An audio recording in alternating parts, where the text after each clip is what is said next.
have money sitting in a savings, and I'm wondering if I am really stupid to not be investing right now. So I've saved up around $200,000 for working about 2 years and have all that money sitting in a high yield savings account in Capital One with 3.9% interest, which, by the way, there's other accounts that offer more than that in terms of like a high yield savings account. As an example, Robinhood I think offers like a 4.5, 4.6 right now. I believe Ally is also pretty similar to that too.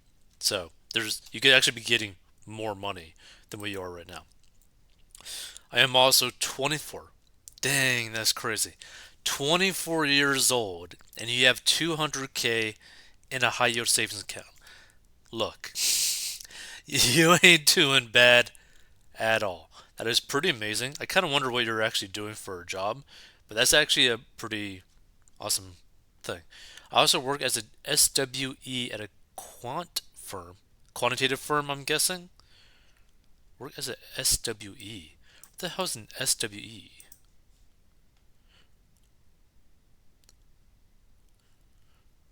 SWE may refer to sensor web enablement.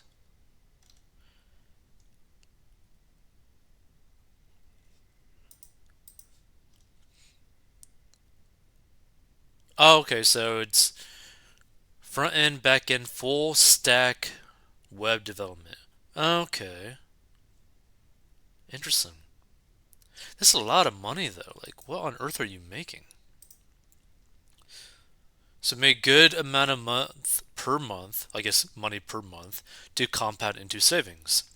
Some people I talk to tell me to keep that cash in a high yield savings account, earning interest and play it safe for the time being. While some advice I get is to invest most of it in index funds and keep minimum in savings. With my current situation, which is better for me, will I be in a really bad financial situation in terms of money lost if I don't invest now, or should I play it safe currently? The thing that people need to understand, like when it comes to like with money and you having like a crazy amount of cash, it really depends on like what your goals are, right? So for example, if you just had a reliable job where you're making really good money and you are maybe saving up for a house, then having this amount of cash isn't that big of a deal in terms of like, oh, you're going to lose money because depending on where you live, that might actually be a down payment for a home. For example, like there's some places in like California, well, I think the average home price in California is like 1.4 million is the average. So what? 20, hold on. Let's just say 1.4 million times 20% for 20% down is 280,000, right? So if this individual is living in California and like the average home price being like about 1.4 million, then you'd need about like a $280,000 amount for like a down payment, a good down payment. Actually, I want to like double check that. Let's see. Average home price in California. Let's see. That's 2020, 2023.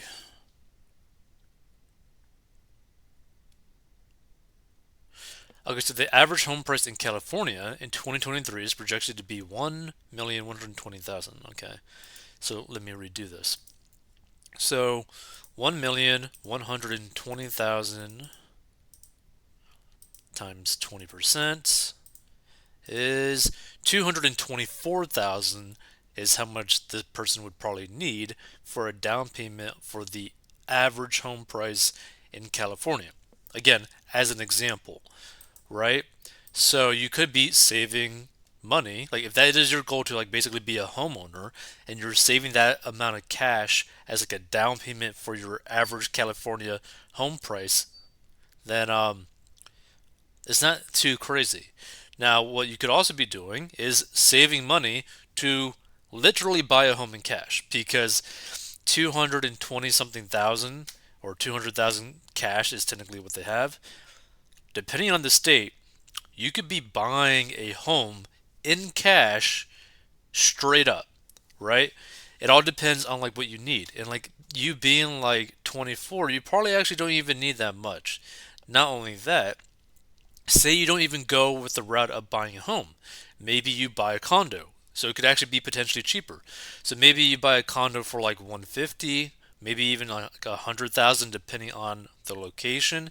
So now you just completely cut out your housing cost and you have extra money left over that you could put towards investments or keeping it into your savings account. Like this person is basically just stressing way too much for almost no reason, right? Because the reality is, yeah, it is better to try to invest your money, but if you save up enough cash to basically get to the point where you could pretty much cut out all of your living expenses or the majority of it, like the hard living expenses like your mortgage or your rent, that's a pretty awesome thing to do because that just increases the amount of cash flow that you have on a monthly basis to like an insane level. Because obviously this person is making crazy amounts of money, but if they're literally able to just like get rid of their housing costs, that is amazing, right? They could just funnel so much money into investments where it's just insane, like to insane levels. Let's see some of these comments. What in the world did you do that enabled you to save 200K in 2 years of working at 24? Did he edit it later to add SWE at a quant? Because a software engineer at a financial quantitative analysis firm can earn lots. Plenty of SWEs make 300K. Fresh grads at Jane Street or other quant firms can make 400K plus at 21 years old. Dear God, you must be making some like crazy money. Crazy money. No one here would know your risk level, but 200K is bananas for basically everybody. I agree. Figure out how many months of expenses you want to keep as an emergency fund and keep it in the HYSA. Invest the rest in index funds. Boggleheads. That's actually a really nice subreddit. Da, da, da, da, da.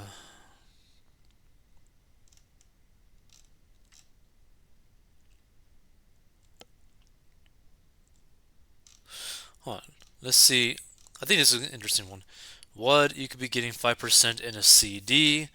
The problem with a high yield savings account or CD is you're paying tax on the interest. You need to get that into something that can grow without the tax hit. That's way too much cash at too low a rate. First, are you maximizing your 401k Roth contributions? I'm assuming that they probably are, just because of how much money that they are bringing in. That's $22,500 a year in 401k and 6,500 in Roth. If not, you need to be doing whatever you can to get to that level. Second, I would keep maybe 10% of that money in your HYSA, then get into $0 cost index funds ASAP. Look up Bogglehead's 3 fund index for tips. Like some people like that 3 fund index thing for just like simplicity, but also what I personally do for like in terms of like extra cash that I have, I just tend to put that straight into the S&P 500 because it's pretty much not going to be going drastically down. You don't really got to think about it. It tends to average about 10% per year, like a return, so it's not that bad. And just in terms of like parking your money in there and not really thinking about it and having it reinvest in itself is a pretty nice thing to just consistently do. Like I like to try to personally I like to try to automate as many things as I possibly can just so that I don't spend basically any mental energy on basically anything because it's just nice to not have to think about it, right? when I know like, oh yeah, I could just start, putting money towards the S&P 500 all the time, automatically every week or every day, every month. Don't even think about it. It's automatically be taken out of my account straight into investment. Just literally never thinking about it. And you're going to be pretty good, right? Because the biggest problem that people have in terms of investing is that they don't do it consistently. Same thing with saving their money. They don't do it consistently.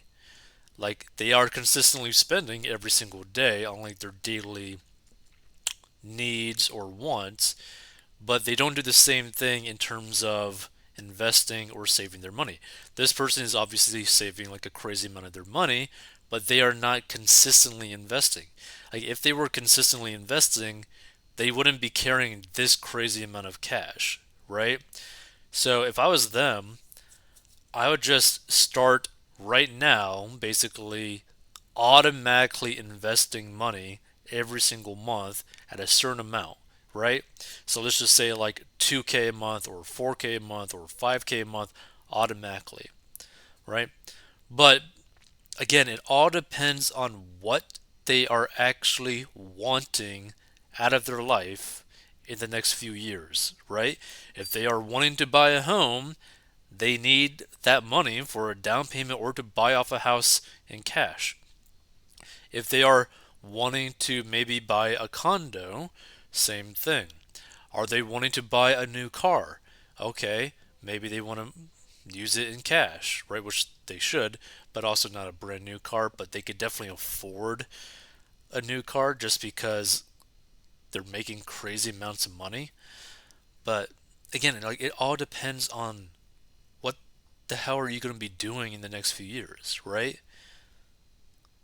Like if you're moving in like 2 years, it doesn't make sense for you to go and buy like go buy a house like right now in your state or county when you might be moving to like a whole different country. Like it doesn't even make sense.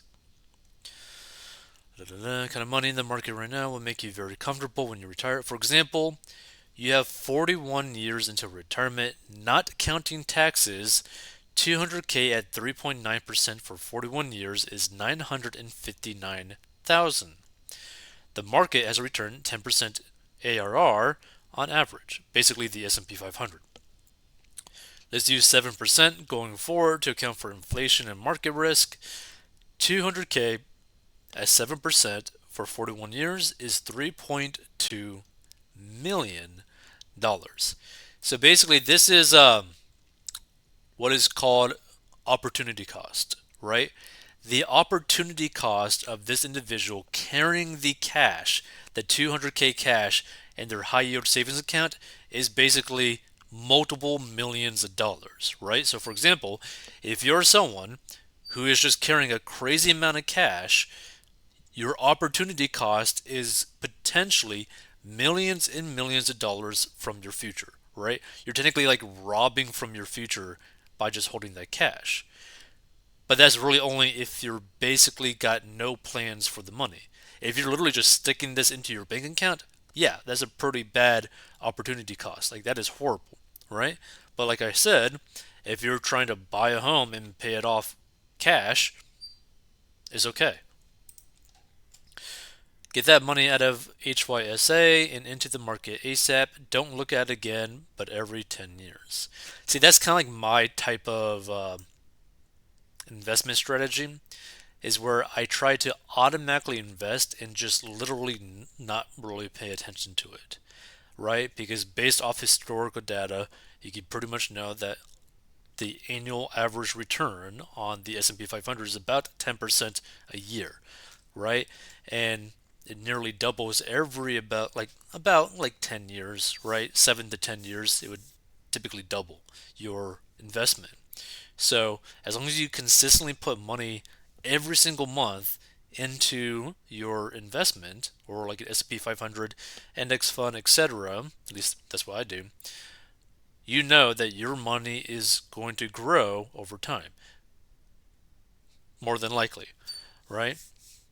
There's never a guarantee, but pretty much it will increase over time. just because of compound interest is reinvesting into itself. You're just constantly buying into the market. So it's just figure out what you want in the next 10 years and then allocate the money towards those goals, right? Let's see.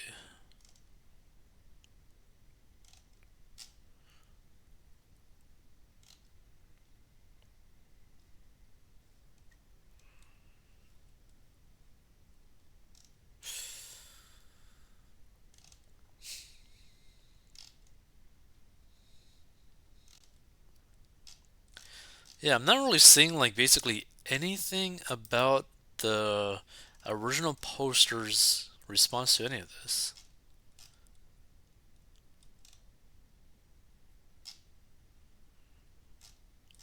Yeah, I mean, I haven't seen anything from the original poster like at all. That's weird. Really weird. Key shallot. Hmm.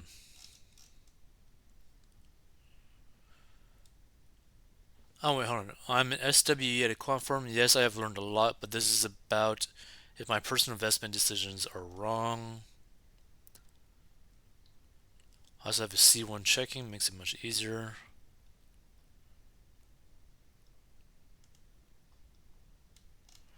Hmm.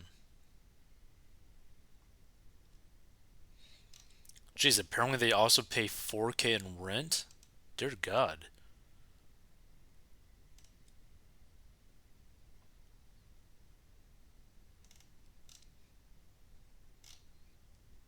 Hmm.